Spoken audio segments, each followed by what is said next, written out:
ஆண்டாள் திருவடிகள் சரணம். திருப்பாவை பாசுரம் 7க்கான விளக்கத்தை காட்சி வடிவத்துல நம்ம பார்க்கலாம். பெண்கள் அத்தனை பேரும் லீடர்ஷிப் குவாலிட்டிஸோட இருக்கணும் அப்படிங்கிறத முன்னிறுத்தி வரக்கூடிய பாசுரமாக இந்த பாசுரம் விளங்குது. என்ன துணிச்சல் இந்த ஆண்டாளுக்கு! தன்னுடைய தோழியை பார்த்து அறிவில்லாதவளே அப்படின்னு சொல்லிட்டா.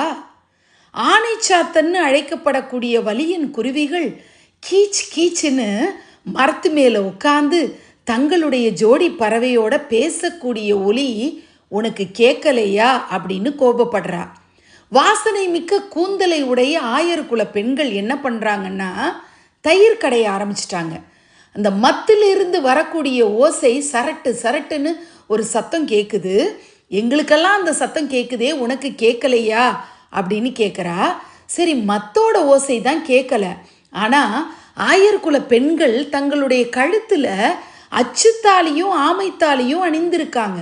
அந்த தாலி ஒன்னோட ஒன்று உராயும் போது ஒரு ஓசை வருதே, அது கூடயா கேட்கல அப்படின்னு கோபப்படுறா. எல்லாருக்கும் முன்னாடி நான் எழுந்து உங்கள் அத்தனை பேரையும் கூட்டிட்டு போவேன்னு வீர வசனமெல்லாம் பேசினியே, அதெல்லாம் என்ன ஆச்சு அப்படின்னு கேள்வி கேட்குறா.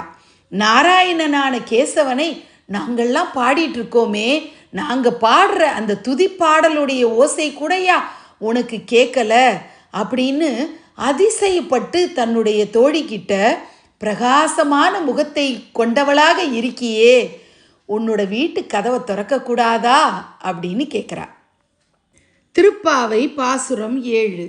கீச்சு கீச்சு என்றெங்கும் ஆனை சாத்தன் கலந்து பேசின பேச்சரவம் கேட்டிலையோ பேய் பெண்ணே, காசும் பிறப்பும் கலகலப்ப கைபேர்த்து வாச நறுங்குழல் ஆய்ச்சியர் மத்தினால் ஓசைப்படுத்த தயிரரவம் கேட்டிலையோ நாயக பெண்பிள்ளாய், நாராயணன் மூர்த்தி கேசவனை பாடவும் நீ கேட்டே கிடத்தியோ, தேசமுடையாய் திரவேலோர் எம்பாவாய்.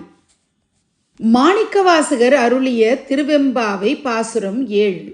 அன்னே இவையும் சிலவோ பல அமரர் உன்னற்கரியான் ஒருவன் இருஞ்சீரான், சின்னங்கள் கேட்ப சிவன் என்றே வாய் திறப்பாய், தென்னா என்னா முன்னந்தி சேர் மெழுகொப்பாய், என்னானை என்னரையன் இன்னமுதன் என்றெல்லோமும் சொன்னோம் கேள் வெவ்வேறா இன்னந்துயிலுதியோ, வன்னெஞ்ச பேதையர் போல் வாலா கிடத்தியால் என்னே துயிலின் பரிசேலோர் எம்பாவாய்.